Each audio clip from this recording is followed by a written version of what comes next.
a todos. La verdad que agradecido por la invitación de INTA para compartir un poco la experiencia. Quiero contarles... ¿Me pones la presentación? Quiero contarles un poco lo que hago profesionalmente todos los días, pero desde hace muchos años que estoy trabajando en este tema y algo de eso quiero compartir con ustedes. Lo bueno es que tanto Marianela como Juan ya me allanaron el camino y me facilitaron mucha información. Yo venía preocupado porque no quería llenarlos de información y digo, bueno, voy a tratar de hacer algo más para productores, con imágenes y con metodología de trabajo. Esa es un poco mi intención para compartir con ustedes. Voy a cambiar de mano porque va a ser más fácil. Bueno, la primera frase que quiero compartir es incrementar la productividad y eficiencia preservando los recursos. Esa es una frase que rige mucho el trabajo diario, pero esta es la que más me gusta, ¿tá? Yo no voy a hablar de leyes ni de implementación de la legislación a nivel provincia o a nivel región, a nivel país. Me quedo con esto, un proverbio indio que desde chiquito cuando lo escuché por primera vez dije, wow, no tengo campo, pero me parece que todo aquel que tiene campo tiene que considerarlo. La tierra no es una herencia de nuestros padres, sino un préstamo de nuestros hijos. Si tomamos este tema con esa responsabilidad, seguramente vamos a hacer mucho para mejorar nuestros suelos. También quería compartir un concepto de economía azul, no sé si lo conocen a Gunther Pauli, en el año 2007, cuando empecé a trabajar en todo esto, leí su libro, La economía azul, y bueno, un poco el concepto es que se basa en imitar el funcionamiento de la naturaleza para promover modelos productivos más eficientes y rentables. Algo que no se dijo, también soy docente en una escuela secundaria, que fundamos y fui mentor hace 3 años como un anexo de la escuela de Casilda. Y lo primero que le digo a mis alumnos, sea del año que me toque dar, porque van avanzando los años y van entrando chicos nuevos, y voy agarrando por ahí alguna materia que no conseguimos profe. Así que le dedico un día de mi semana a la escuela secundaria. Lo que siempre les digo es qué podemos hacer todos los días para hacer de este mundo un lugar un poquito mejor. O sea, pensemos de esa forma y sobre todo que el ser humano cuando se asentó, cuando dejó de andar cazando y recolectando por ahí, empezó a generar modificaciones en el ambiente, ¿tá? Entonces, tomando conciencia de eso, bueno, todos los días podemos hacer algo desde casa para mejorar esta situación.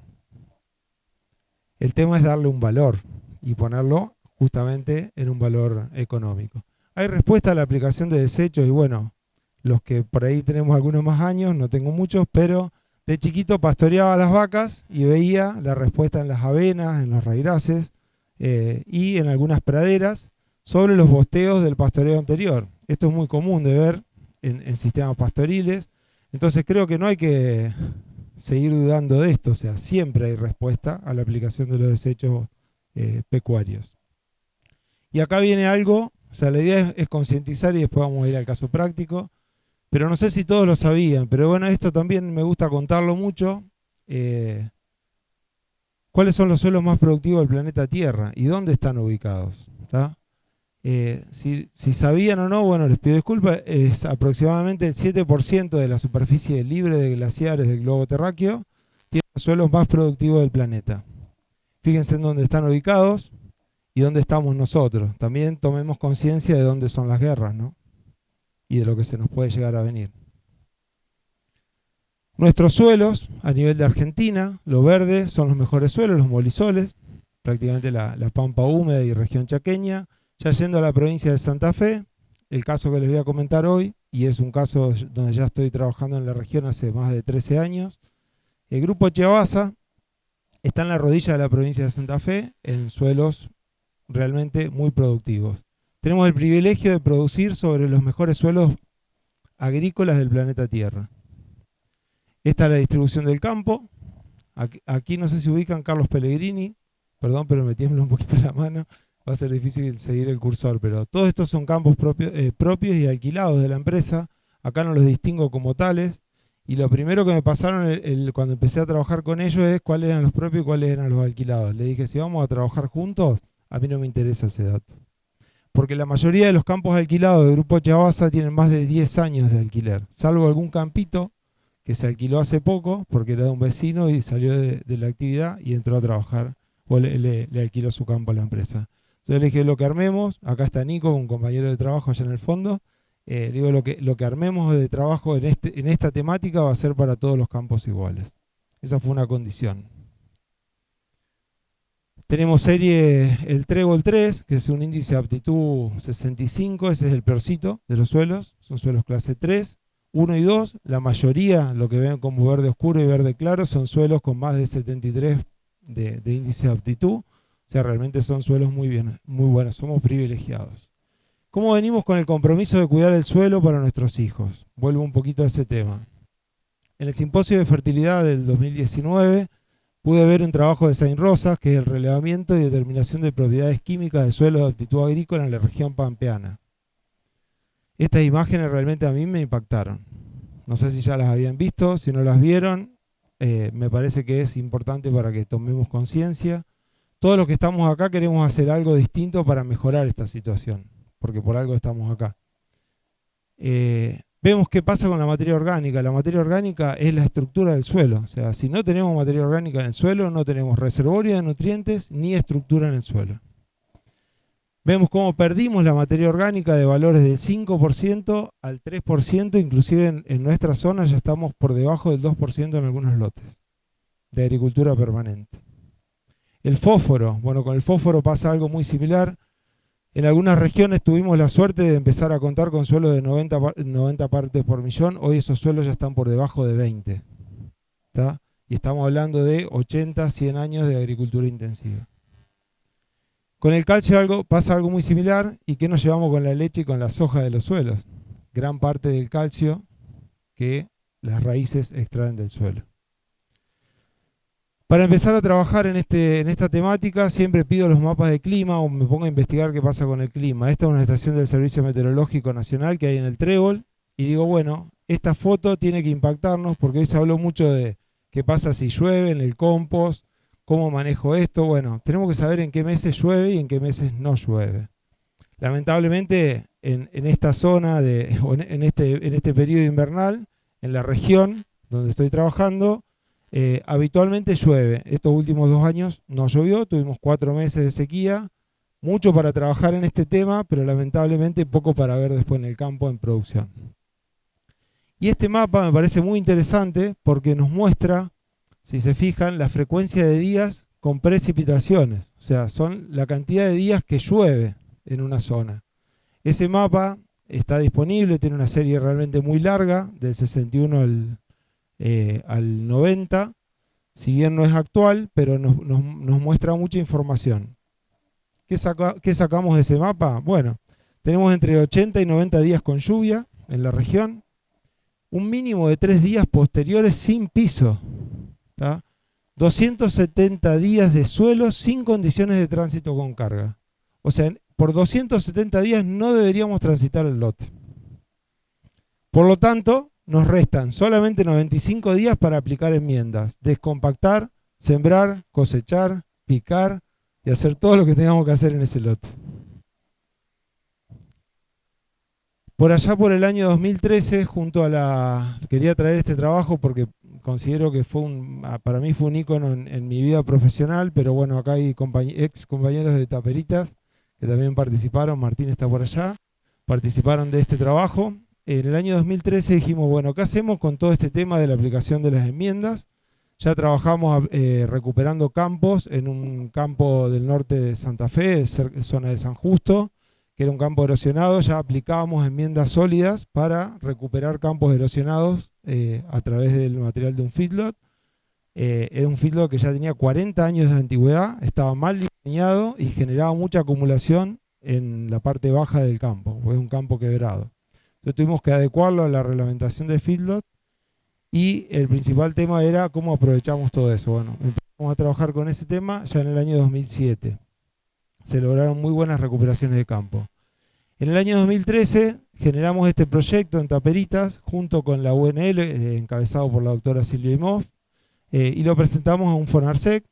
desarrollo del sistema de gestión integral de desechos pecuarios para promover la producción agronómica y ambientalmente sostenible.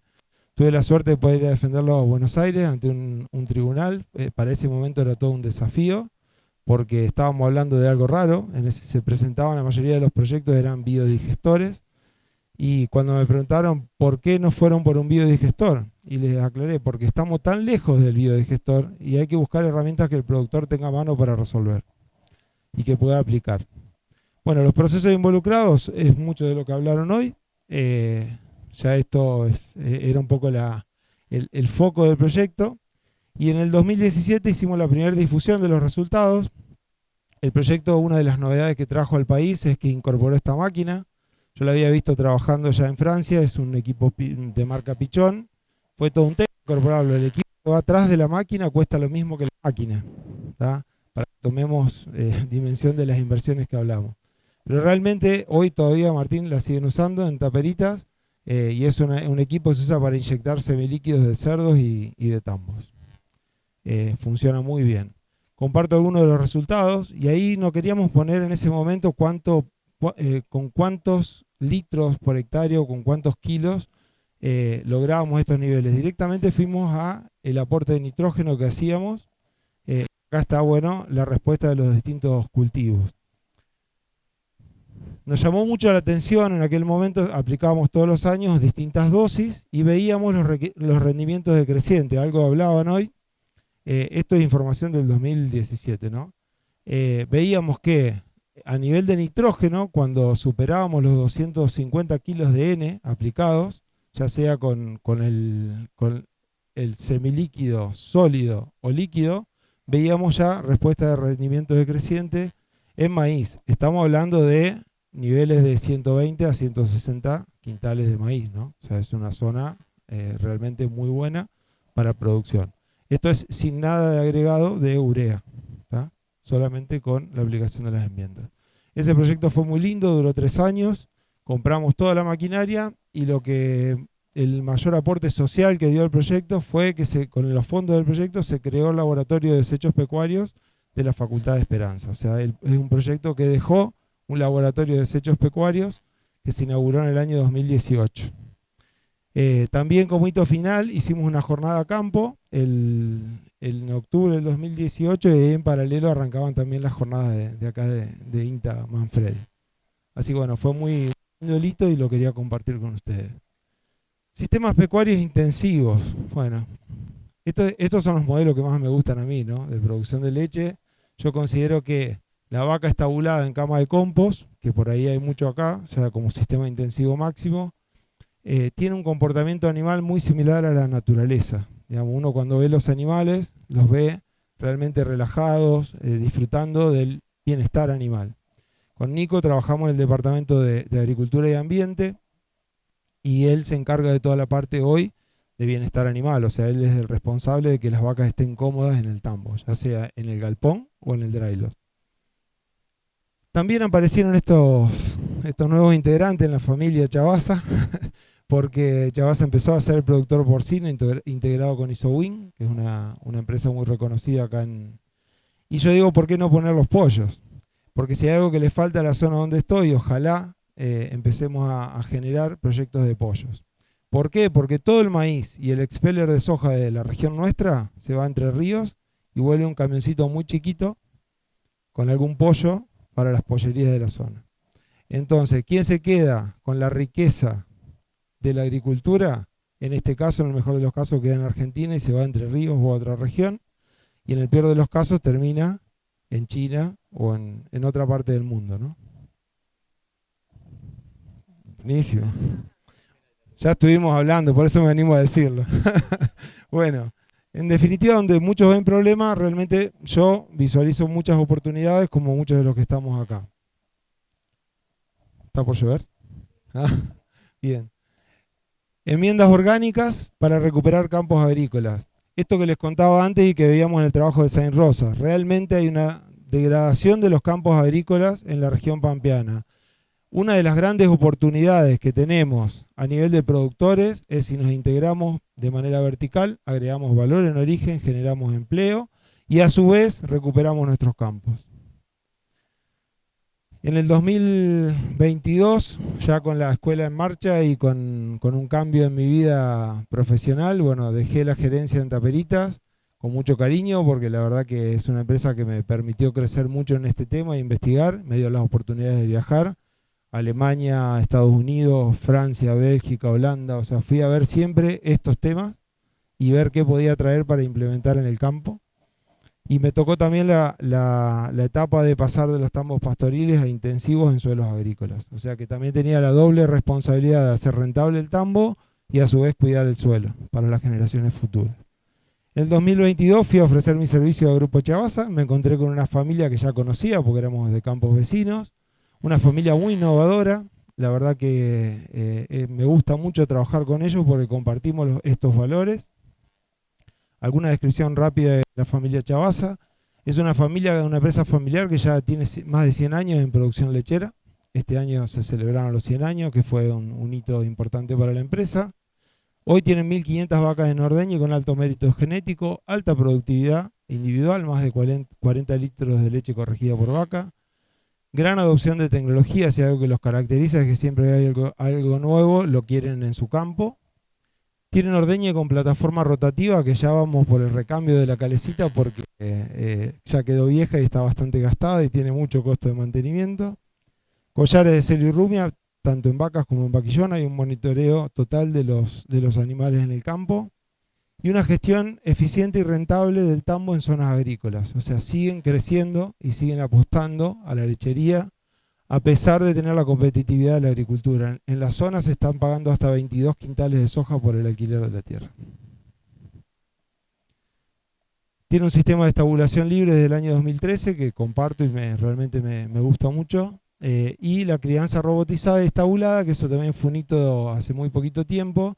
Tiene una crianza para 500 terneras en corrales con un sistema de alimentación robotizada individual. Algunos aspectos del estado de situación inicial. Cuando llegué al campo me empezaron a compartir información. Hay mucha información, mucho dato guardado. Por suerte no hubo tanto cambio de laboratorio de análisis de suelo, o sea que podemos sacar mucha información de esto. Bueno, este es uno de los primeros trabajos que hicimos con Nico para juntar toda esa información. En materia orgánica estamos en promedio en 2,6%, en fósforo en 25 partes por millón. Y había mucha diferencia entre lotes.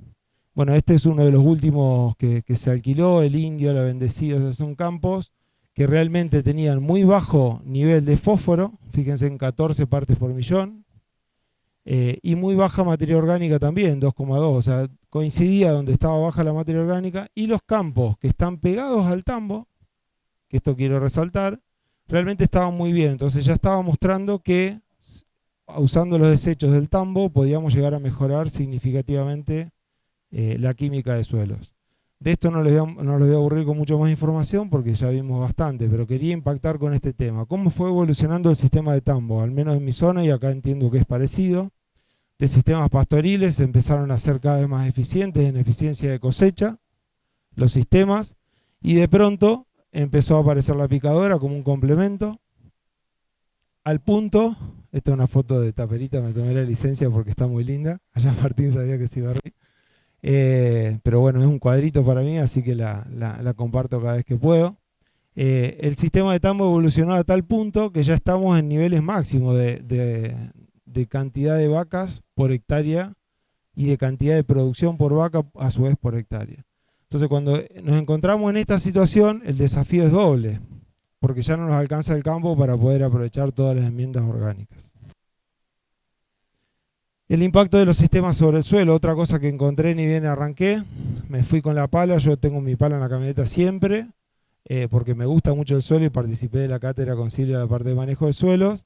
Entonces empecé a ver esto, qué pasaba ahí a los 2-3 centímetros, a los 10 centímetros, y bueno, realmente la maceta era cada vez más chica por el tránsito de las picadoras y por la compactación que había en los campos.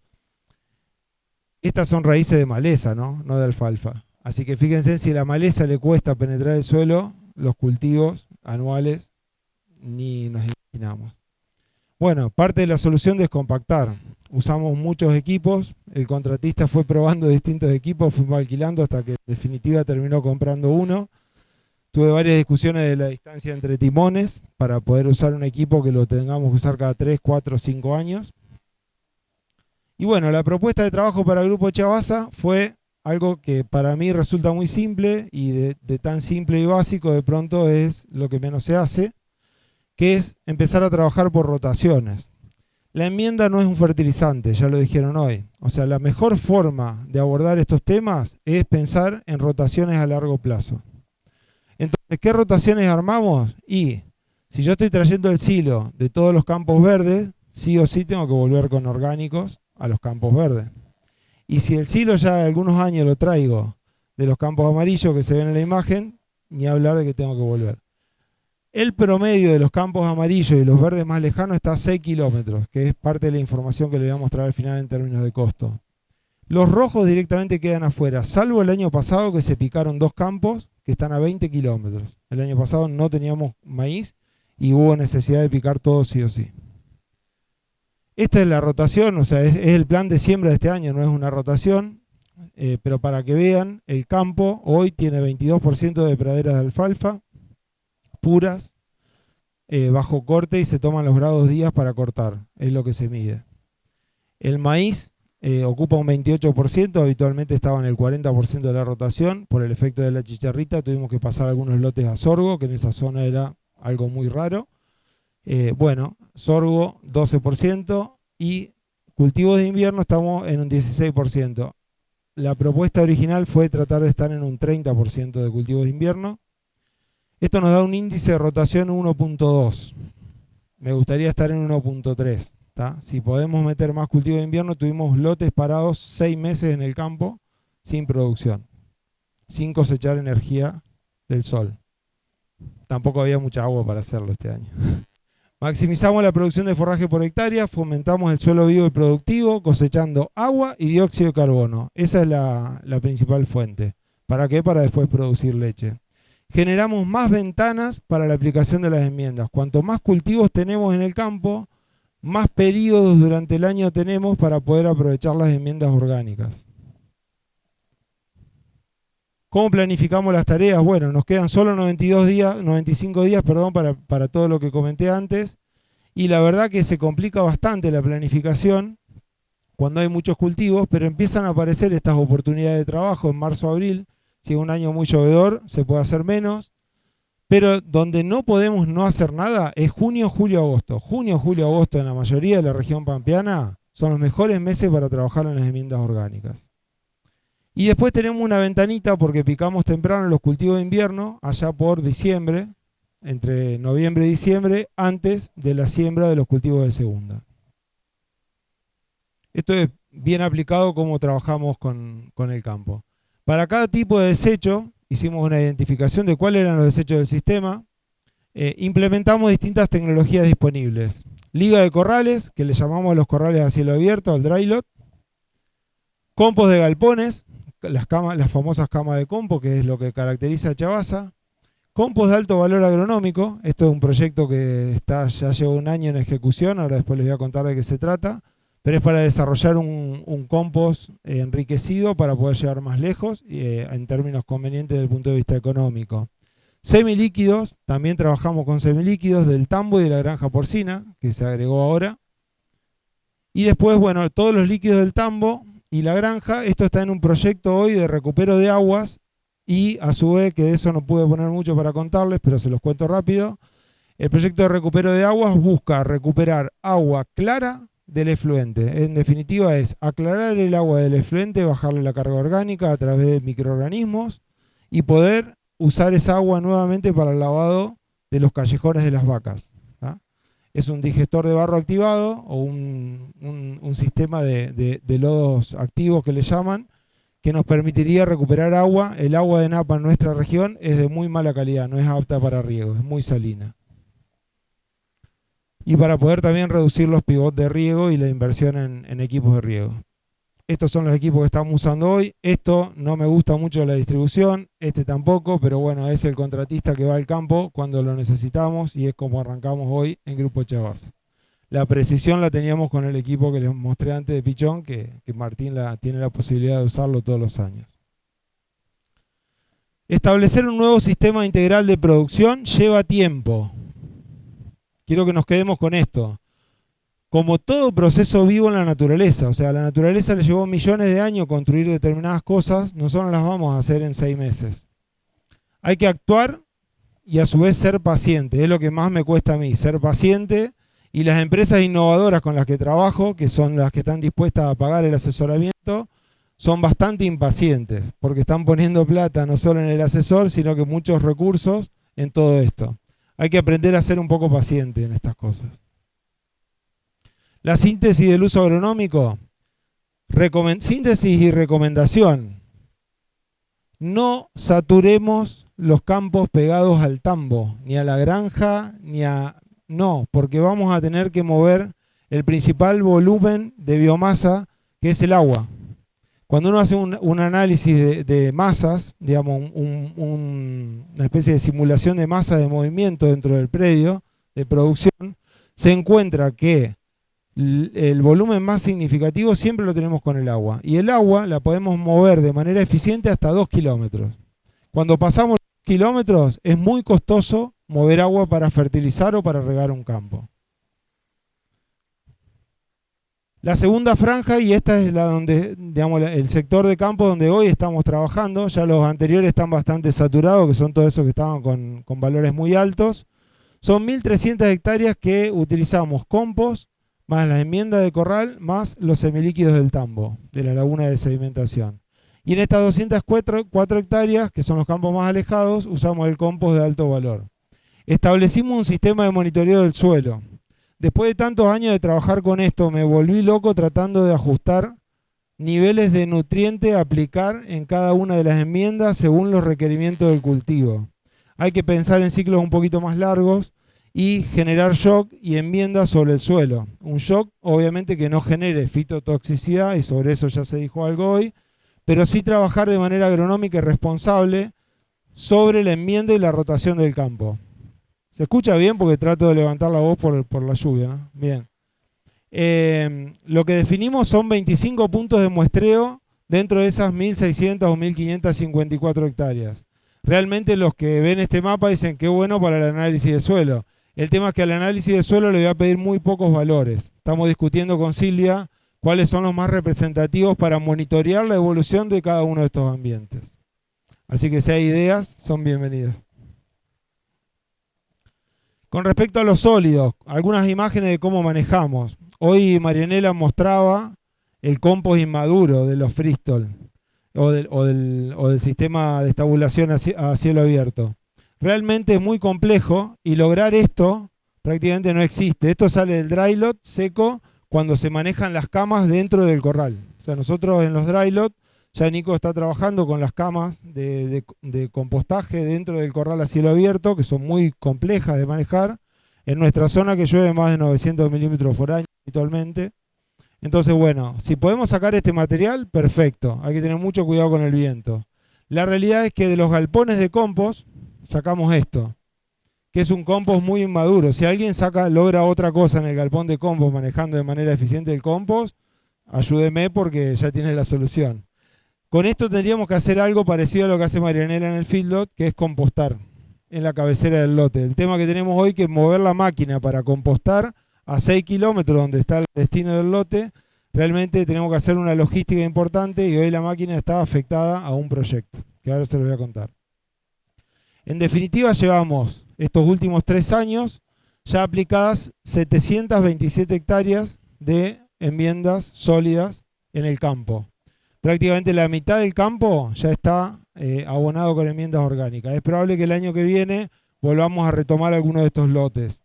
Hay lotes donde la idea es aplicar cada 3 años y evaluar cómo está la condición física del suelo en profundidad y si hay que descompactar ahí, en ese momento. Presentamos un proyecto de I+D, hoy está en ejecución, se llama Desarrollo de un proceso para la obtención de biocompost pecuario de alto valor agronómico. Esto fue una línea que sacó el año pasado, el anteaño, en el 2022, Santa Fe Escala Conocimiento, la provincia, junto con Fontar,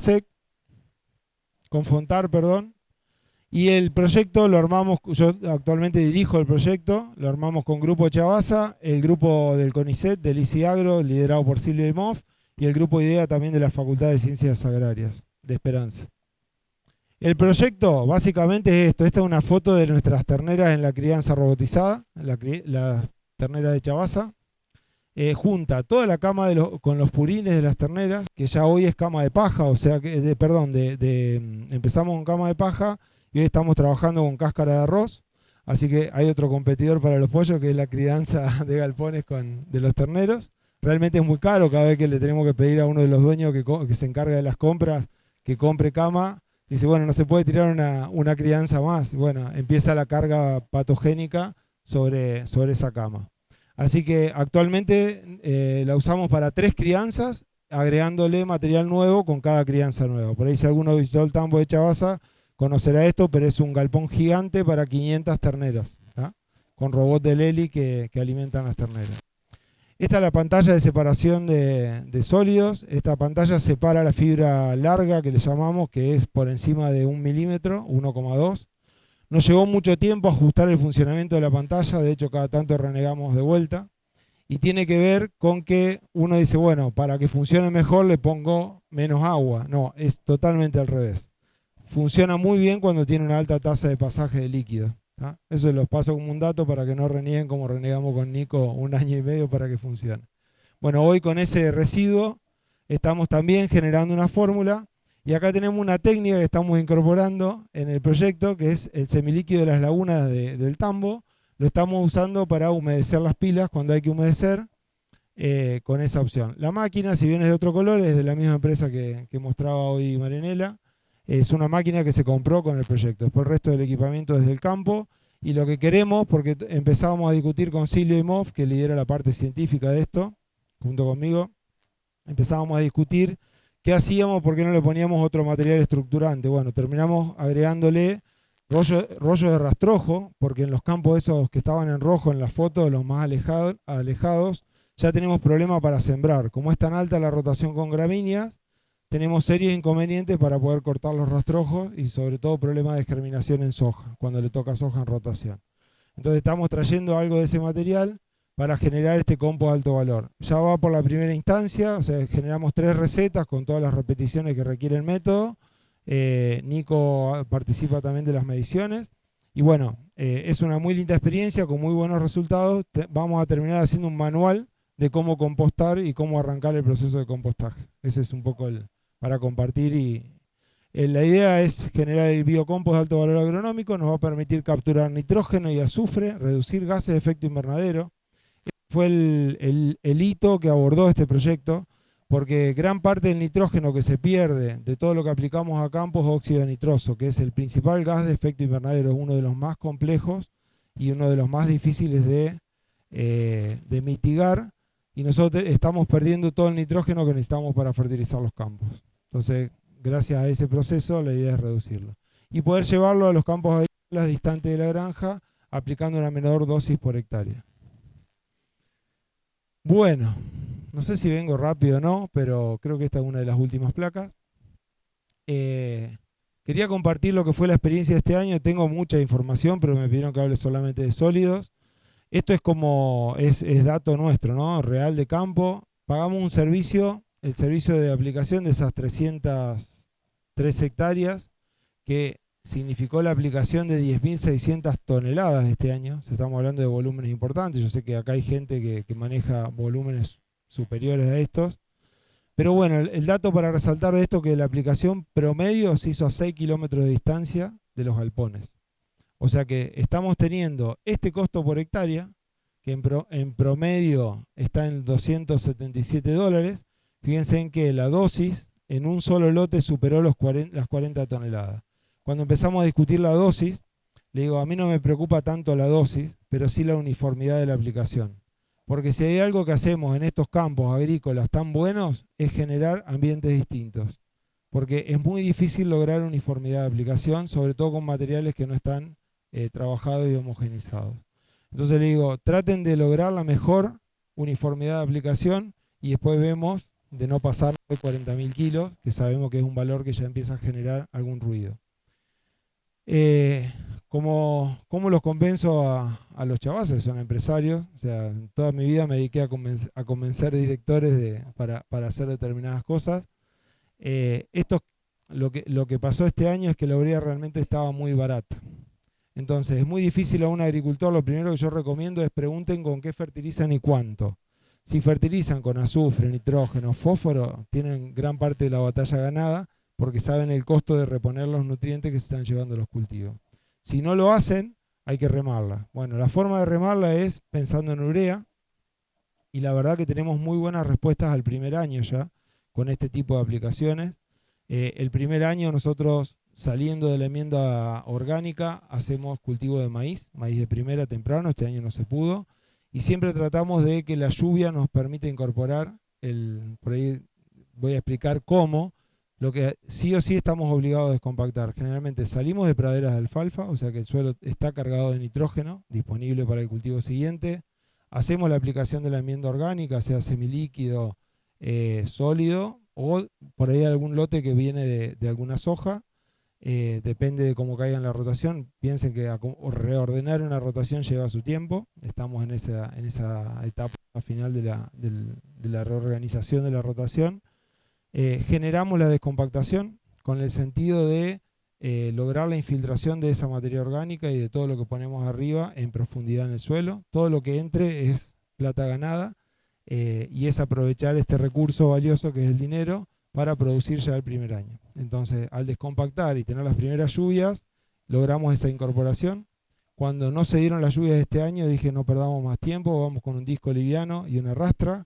Estamos dispuestos a trabajar el campo. No podemos hacer siembra directa porque estamos todo el tiempo pisando el campo, o sea que sí o sí estamos obligados a laborearlo, hagamos o no la enmienda orgánica. Entonces, a estos $277 hay que agregarle otros $100. La buena noticia es que nos ahorramos la aplicación de herbicidas, que hoy es cada vez más costosa, que nos lleva, digamos, una o dos aplicaciones de estos barbechos tan largos que les comentaba, que compensan en parte el laboreo. Bueno, en definitiva, con la urea $540 es el equivalente a aplicar en promedio 514 kilos de urea.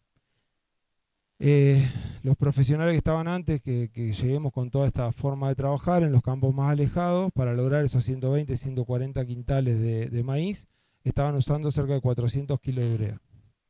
Empezamos a incorporar, redujimos la cantidad de urea prácticamente a 300 kilos. Hoy estamos en 160 kilos promedio de aplicación de urea en los cultivos de maíz. O sea, realmente hay un impacto en el primero y segundo año muy significativo. Una de las líneas de trabajo que queremos generar ahora con un profesional que está por incorporar. Yo estoy bajando un poco mi dedicación en Chavasa, voy a seguir trabajando en todo esto, pero la idea es que el manejo de cultivo ya lo haga algún ingeniero, así que si algún ingeniero se quiere anotar a trabajar en el equipo, va a ser bienvenido.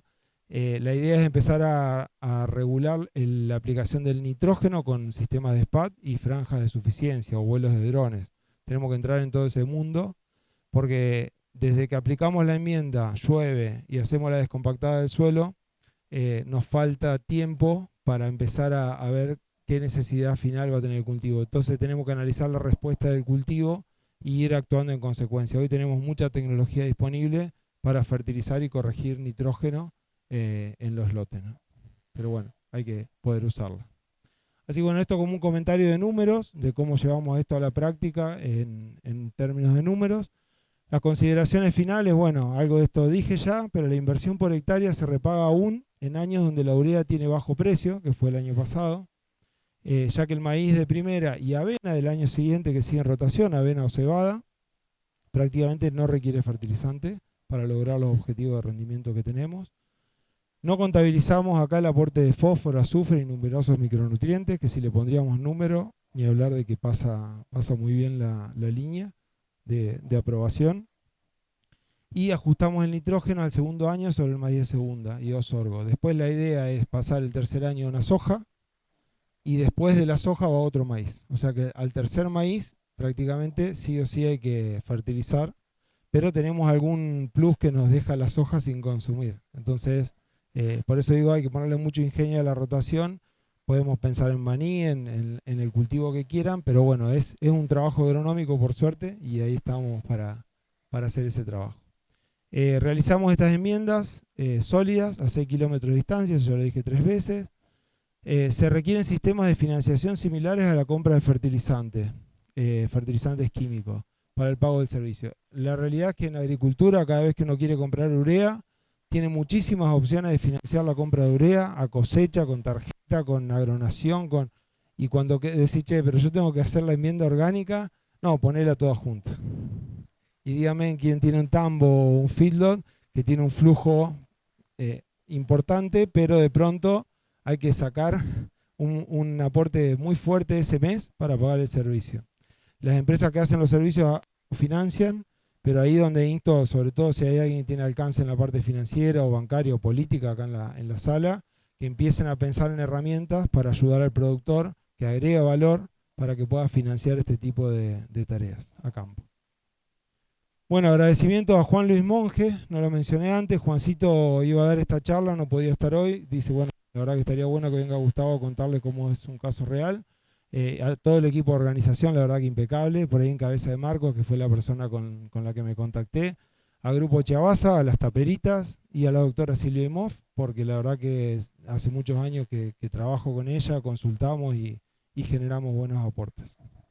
Así que bueno, lo dejo con esta frase final de reflexión: producimos en sistemas agropecuarios intensivos, regenerar y sostener el ambiente es nuestra responsabilidad. Seamos conscientes de eso. Bueno, ahí están mis datos, muchas gracias.